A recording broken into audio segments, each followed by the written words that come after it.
The correct answer is they were actually hiding on Mars. That would actually be interesting. They weren't writing any new music, though, They were struggling to breathe, really. Uh, which actually, if I were to do an album, I think that might be the title.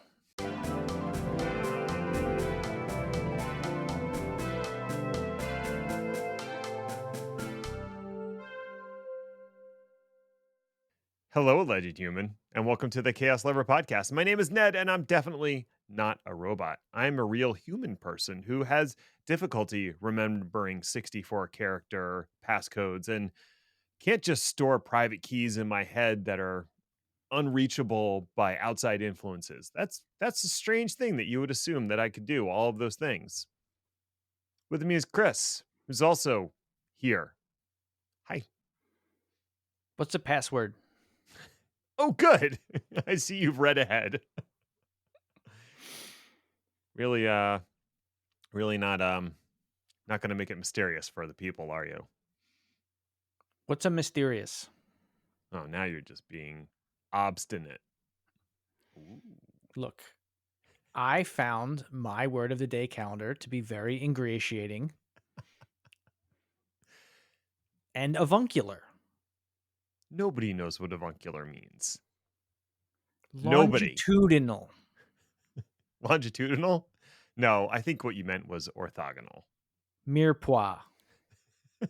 Now you're just talking nonsense. What is it? What is that? Like stuff you put in a bowl to make the room smell good? It's one of two things. Okay. One, I made it up. Or two, it's the standard mix of, I think it's peppers, onions, and mushrooms that you cut up to make a base for a soup. I don't think mushrooms are involved, but I think you're close. I think it's carrots, onions, and celery. Carrots. That's like a mushroom in a number of important ways. Like zero. Zero is important. Without it, we wouldn't have modern math. So, yes, I guess in that regard, you are correct. Should we quickly move on to something else? Yeah, unless you want to talk about how zero might not actually be a number. Oh. Oh. No. No, let's not do that. Poor people listening. I'm so sorry. Today, we're going to talk about the evolution of passwords and the future of digital security, but mostly about passwords. Hey, that title would actually make a pretty decent password on its own. If you just type that whole thing in, I mean, it'd take a while, but it'd be really strong. As we'll I'd throw an exclamation point at the end. shut up. That's stupid, and I'll explain why later. Ah, the humble password, our default way of proving our proving our identity, one that is deeply flawed and should be abandoned as soon as possible. But it won't. You know why it won't, Chris? I'm guessing you're going to tell me. I mean, one would hope so. Because it's easy. And easy will always triumph over secure. True. And since we're stuck with passwords for now, I thought it might be interesting to review the latest recommendations that have come out of the National Institute for Standards and Technology, also known as NIST. And that's all we're going to call it from here on out because it's way less syllables. And it's actually a nice acronym, like it's one I don't mind saying. NIST provides guidance for the US government when it comes to the technology standards that the government must adhere to. So the systems that government employees interact with, NIST tells them these are the standards. Now, that has a trickle down effect on systems that government employees interact with that are from the private sector, because they also have to adhere to this stuff. And since the US government is the largest employer in the country with almost 3 million employees, that's a lot of trickle down. Unlike, trickle down economics, which should more accurately be titled rich people collusion economics. I'm going to need you to stop saying the word trickle. It does. Oh, it does. It's not moist, but it's close. It's moist adjacent. I wish the world could see the faces that you're making. For the best, really. But first, as is our wont, our remit, one might say, we're going to spend a little time figuring out how the hell we got here. Why does the password exist? How did it persist? And what else could we be doing? Let's start with the birth of passwords. Wait, this is You'll a PG podcast, so be careful. When two phrases love each other very much. So, passwords, you'll be maybe shocked by this, but they predate the 1960s and computer nerds. I mean, it was computer nerds in 1960 that added passwords to computers. But the idea, the concept of a password, or also known as a watchword, as a proof of identity, goes back to at least the Roman times. There's an account from Polybius, Well done. thank you, that talks about how a set of watchwords was disseminated through the Roman army and rotated on a daily basis. Pretty impressive stuff. The need to prove your identity, or at least your allegiance, was fairly important when it came to military affairs, so passwords continued to be used by military campaigns right up until the present day. Yeah, and that's more or less the history of the word, right? It's a word that you need to know in order to pass. Exactly. So if you were at the castle moat and you wanted to get in through the drawbridge, they'd call for the password. And if you didn't know it, I guess they'd shoot fire arrows at you. I don't know how medieval warfare actually worked. I'm pretty sure they just decapitate you with a live alligator. I love everything about that. I'm going to put that into ChatGPT later. In terms of computing, the lore is that the first passwords were used at MIT on their CTSS mainframe. That was the compatible time sharing system. The system in question needed to support multiple users, and each user was given a time slice of the computer to run their jobs. Each user had a set of private files on the system, and they were given a password to log in, access their files, and run their jobs. And almost immediately, the system was compromised. No one's It, shocked. it was the 60s. That's the only reason that it was almost immediately. Yeah. By someone, according to Wired magazine, they got the story of Alan Scher, who was a PhD researcher at MIT in 1962. He wanted to get more time to run his jobs. It was a scarce resource, but things were allocated by user. If he logged in as another user, he could use their time slice. But to do that, he'd need their password. After looking at the system for a little bit, he realized that you couldn't open the master password file directly, but you could send it as a print job if you submitted the job using a punch card.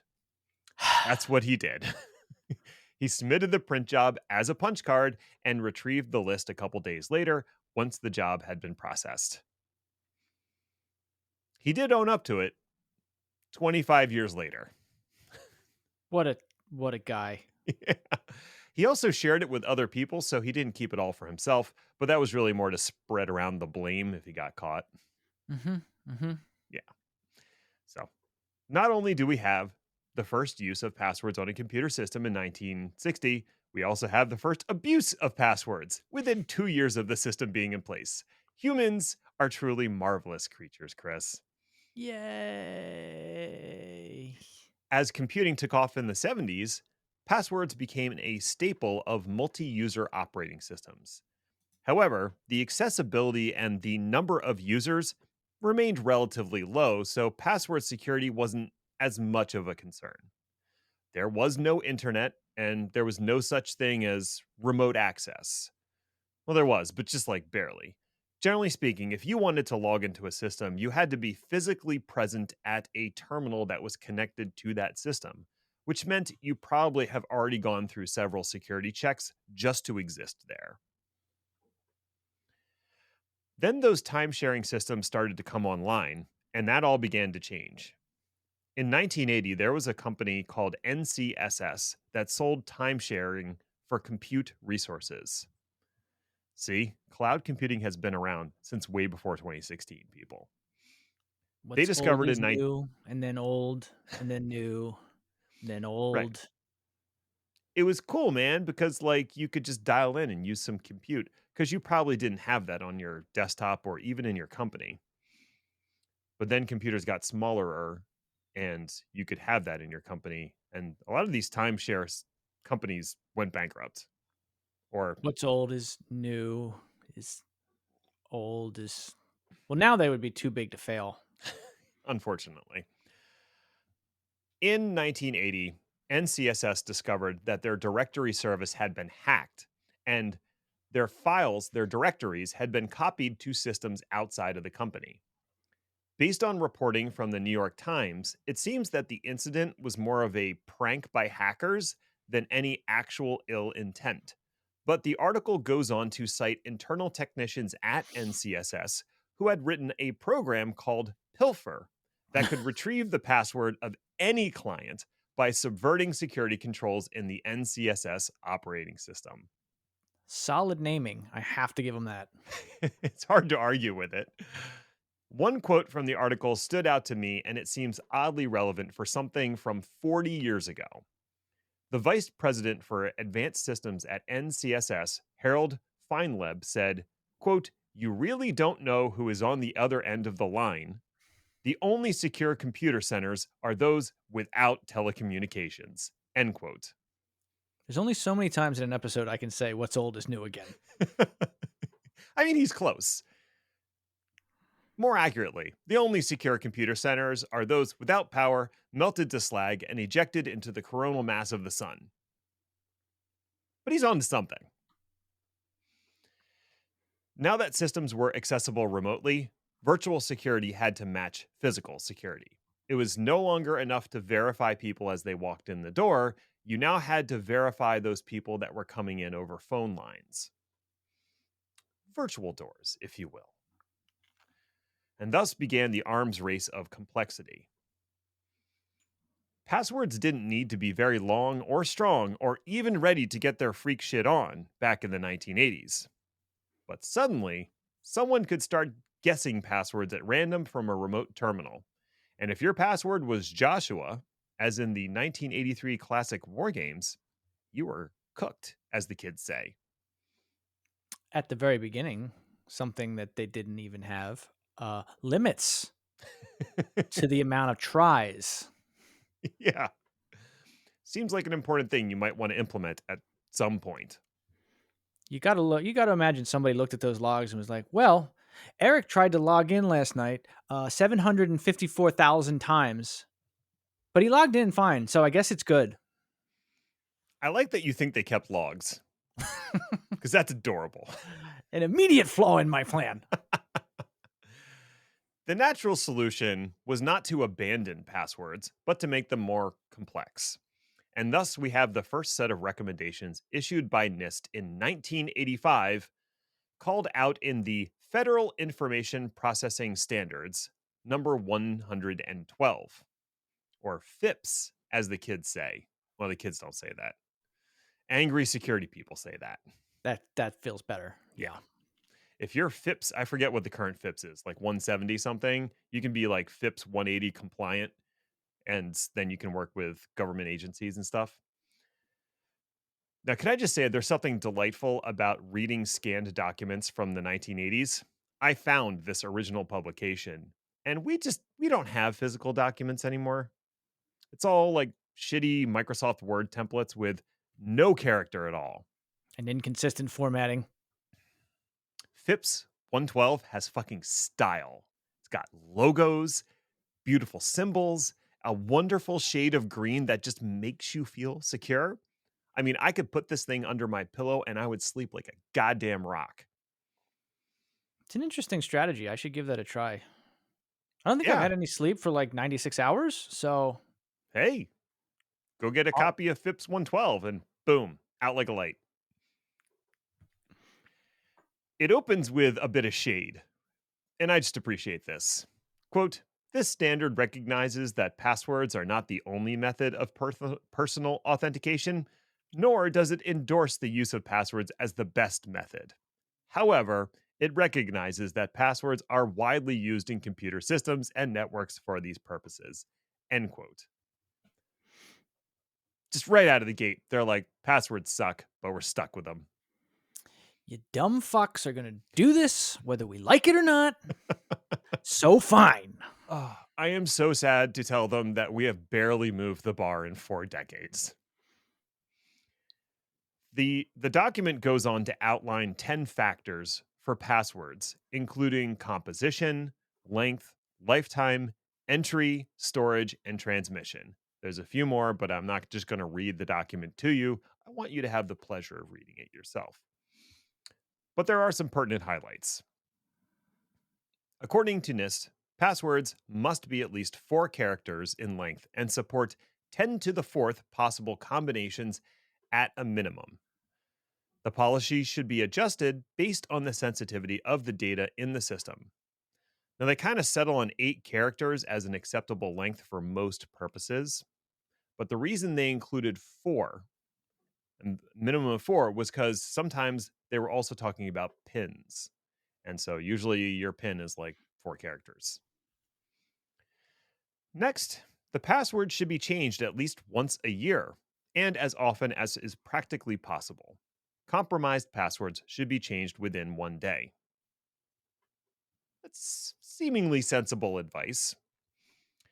Passwords should be composed of a minimum of 10 characters to accommodate pin pads that only have the numbers 0 through 9 on it.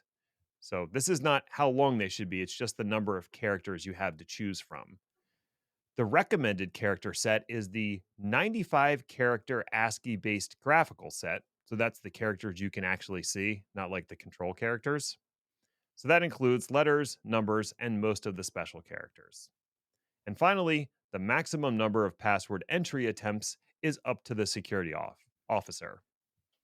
So, like you said, Chris, they recognize that someone just entering passwords an infinite number of times is probably something that you shouldn't allow, but they don't set a limit on what is an acceptable number. I think most people ended up with 5. Yeah, someone somewhere in that neighborhood. Yeah. They also provide an appendix with recommendations for systems that are of different security levels. So I looked at the highest security level, the high protection requirements. And those recommended 8 character passwords using that full 95 character set generated by an automated system, not picked by a human, with a lifetime of 1 month for the password. I think what's interesting in that is really that they recommended that it be generated by an automated system and not chosen by a person, because a person is going to choose a shitty password like Joshua or something along those lines, whereas a machine is just going to give you a random string of 8 characters. And it won't end up just being the word password. Not usually, which ironically is 8 characters. Now, those recommendations might have been fine in 1985, but an 8 character password today can be cracked in less time than it takes for me to say this sentence. And that would be by a Raspberry Pi Model B. And that's the lame one, I think. Actually haven't been keeping up. There was a Model A, but we're not even going to talk about that. NIST continues to update their password policies as computing power increases and users become theoretically more sophisticated, and attackers, they absolutely do. And don't forget about downloadable scriptlets.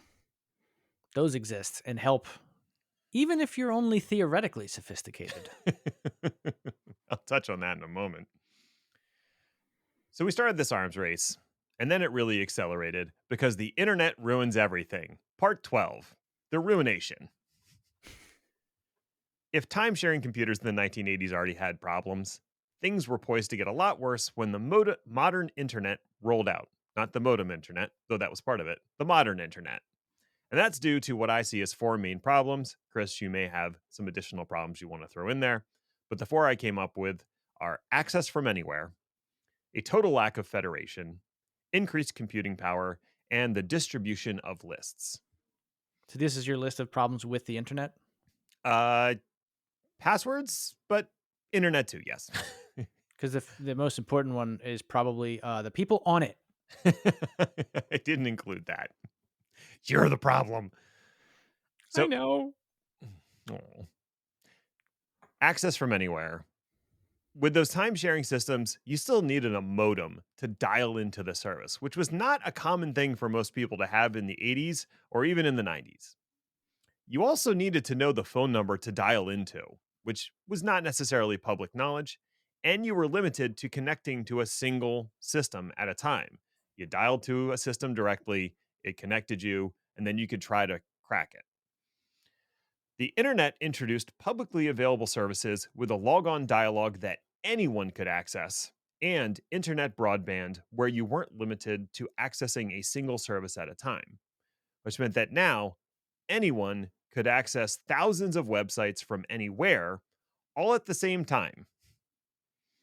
I mean, that is also an aspect that's critical to the success of the internet, but it widened the attack surface tremendously. For web services that required authentication, the simplest thing to do was to implement a username and password system. The thing is, the web services weren't using some kind of federated identity provider, which meant that every stupid website had its own directory service of users that they managed individually. And usually stupidly. Absolutely. Something else ending in ly? Every site you logged into required you to create an account with a username and a password. And chances are that you simply used the exact same username and password for every site. Which means if one site has shitty security and accidentally leaks their password database, which they have been storing in clear text for some godforsaken reason, now your password is compromised everywhere. And there's no easy way for you to change it everywhere. Fun. Even if your password wasn't hacked, increases in computing power made it economical to run brute force attacks against websites.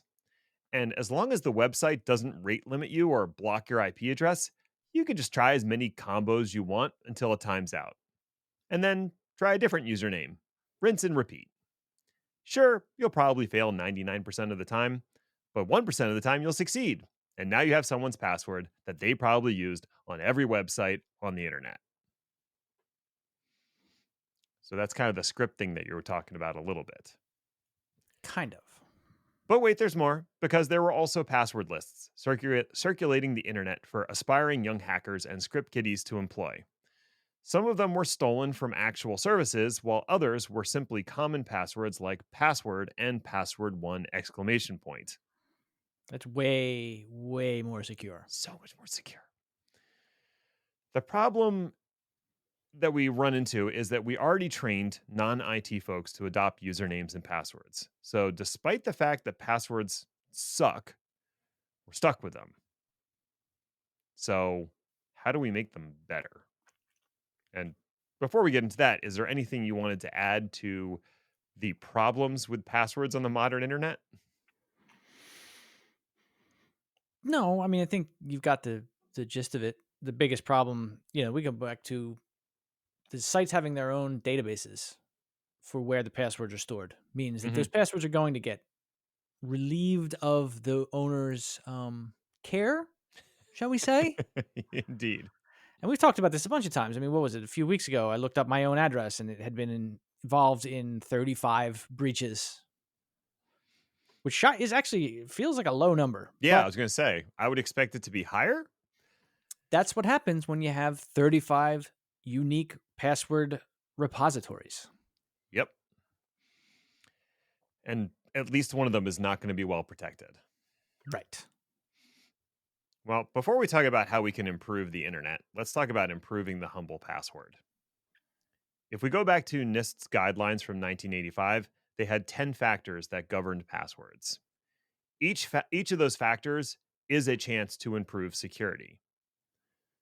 Before we go buck wild and make everyone use 64-character alphanumeric passwords that rotate every 60 minutes, I want to throw in a little caveat. Security has to balance usability with protection. If you make the system unusable or too onerous, people will simply find a way to circumvent it. Case in point was the tendency at the corporate level to force users to have complex passwords that have to be changed every 30 or 60 days. What do the users do? They write down the Oh, you, password. you were asking me, weren't you? Sure. I saw something shiny in the corner, and I needed to see what it was going to do. Fair. They'd write down the password on a post it because it's too hard to remember a complex password. It's okay though, because that post-it is super well hidden. I mean, it's definitely not under your keyboard. Not even what? When it comes time to change the password, they change it to something else and then immediately change it back to the password they already know. Or they toggle between two passwords.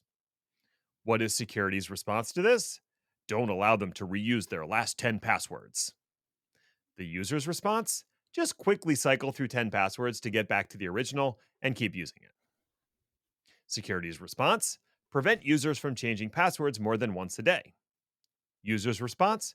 Make each successive password similar to the previous one by maybe adding the number of the month to it to make it easier to remember. Or just add a number and that number keeps going up. That too. Security's response? Block the use of similar passwords. Ad infinitum. Security keeps making it harder for users to do their job, and users keep finding workarounds to get their shit done. Oh, and the number of legit users that get locked out due to the increasing password restrictions just keeps going up. Ask me how I know as a former help desk person. If you want to see this madness taken to the extreme, I recommend trying the password game that you can find at neil.fun/password. It is delightful. At one point, it asks you to make sure that the atomic weights of the elements in your password add up to 200. Also, you need to know chess. I personally made it to level 24 before I just gave up. I don't know how many levels there are. I didn't check. But if you want to burn about an hour, go to it. NIST's updated recommendations try to address the necessary balance between protection and usability. And that's what I want to turn to now before we talk about solutions that are not passwords. Hint, there are many and they're all better.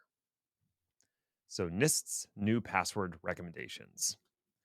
Those updated recommendations can be found in SP 800 63B, Section 3.1.1.2. Got that? There will be a quiz later. Actually, I already knew that one. I know you did. The documents use the words shall for what systems must do and should for what NIST recommends as best practice. For clarity, I'm going to adopt that same language. Are you going to say Password, the words shall and should in like bold text? in the actual document, they're in all caps, bold text, and highlighted with blue. Hard to miss. Again, even though it's not a physical document, I have to admire their style. Well done. Passwords should now be passwords now shall be at least 8 characters and should be at least 15. That's a far cry from 4 to 8.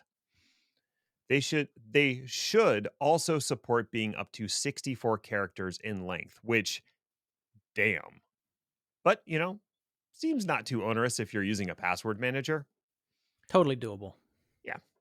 The composition of passwords should accept all printing characters in ASCII and Unicode, including spaces.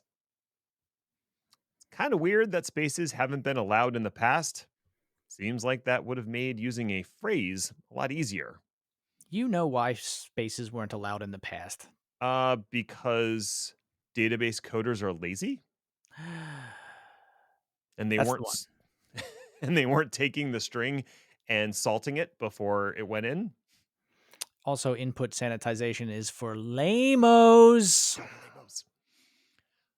Also, NIST says that passwords should not require any additional composition rules. Now, that's a little vague. So, what that means is that it shouldn't require specific combinations of characters, like including a number, a capital, or any special characters. Now, that might seem counterintuitive. Shouldn't more complex password combinations be better? Here's what they had to say about that. Quote, research has shown that users respond in very predictable ways to the requirements imposed by composition rules. End quote. So, say for instance, you chose horseshoes as your password. How did you know? I looked under your keyboard. But you're told you need to add a number and a symbol and a capital letter. The vast majority of users will simply capitalize the first letter and add a 1 and an exclamation point to the end since they share a key. That doesn't make the password much more secure, and it begins the arms race anew of trying to prevent certain patterns and users getting increasingly frustrated. I'm sure you've experienced this when it's like, you can't end it with a exclamation point now. You can't begin it with a capital. And it just goes on from there. It's It's like that password game. NIST goes on to say that passwords should not be required to change periodically. They started with a year. I think at some point they dropped it down to like every 90 days in like the early 2000s. They've now said you don't do that. Don't make users change their password. A change shall only be forced if there is evidence that the password was compromised. Otherwise, leave it be. That also lines up with research.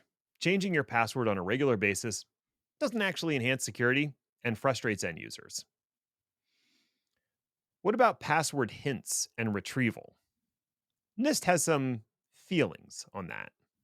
Hints shall not be accessible to an unauthenticated client, so no more password hints at the Windows login screen. If you're not authenticated, I'm not going to help you guess what the password is. Wild that we thought that was a good idea. Convenience versus security. hmm And services shall not ask for or store knowledge based answers or security questions when someone is choosing a password. I love this. Why do they say that? Well, the NIST document doesn't actually explain why they don't want that, but if I could hazard a guess, and Chris, let me know if you agree, knowledge based answers don't do much to protect users since a moderately determined hacker can probably find all the information to every question, unless you choose to lie, which most people don't.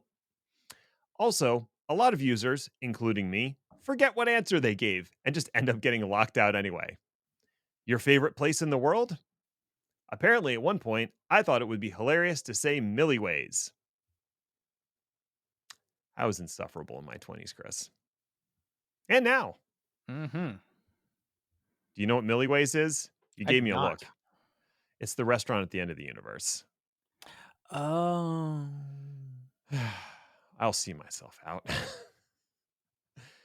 Lastly, when a password is being selected, the verifier should compare it to a block list of commonly used passwords, with the caveat that they should compare the entire password and not just a portion.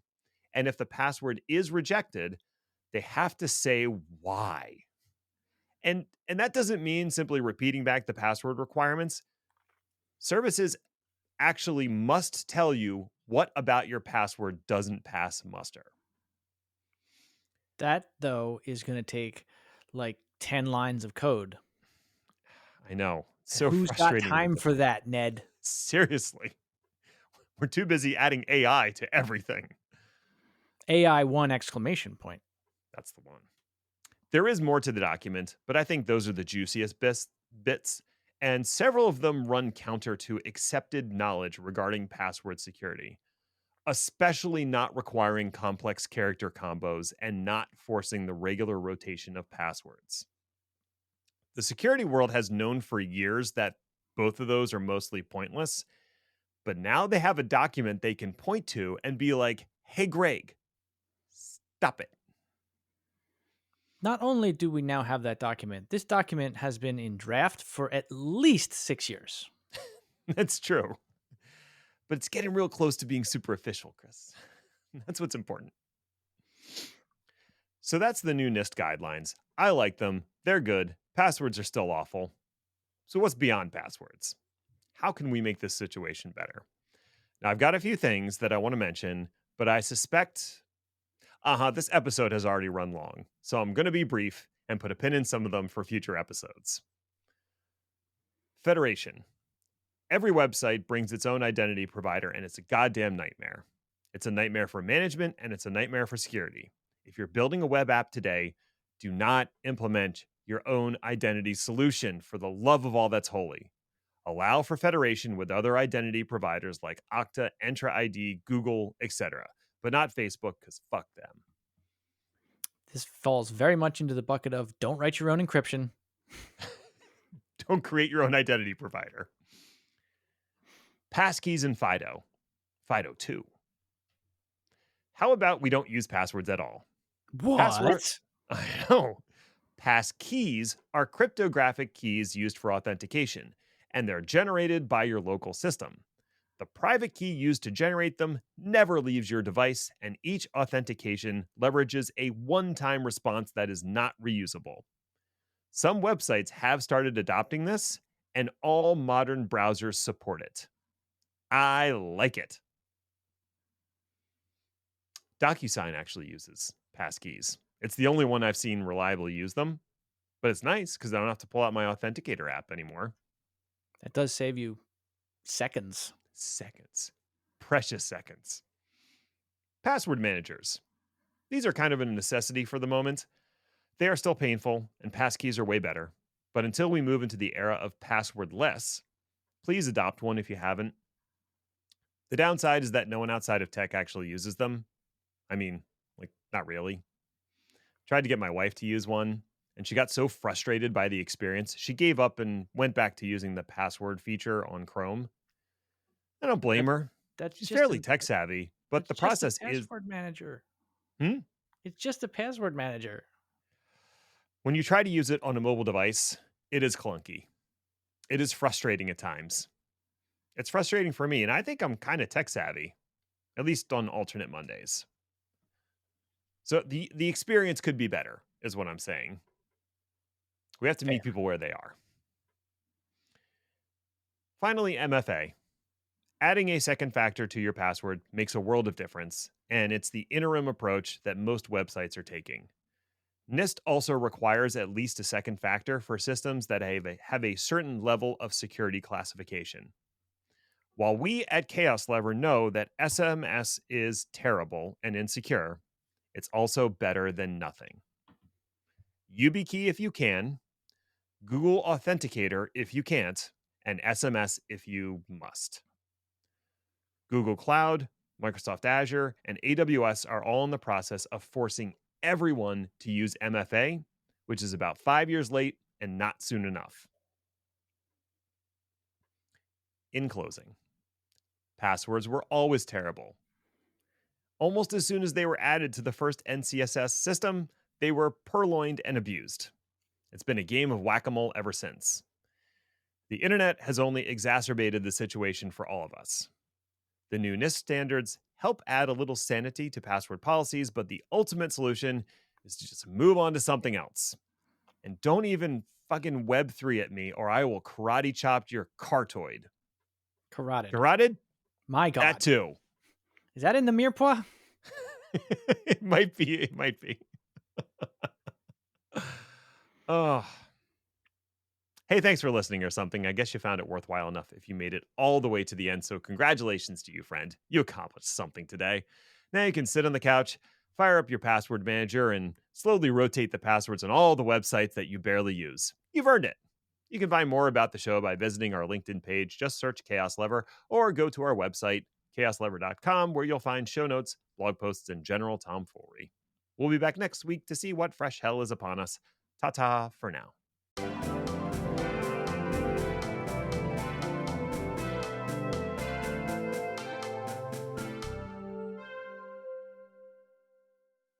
I mean, I think my passwords are pretty secure. They are avuncular.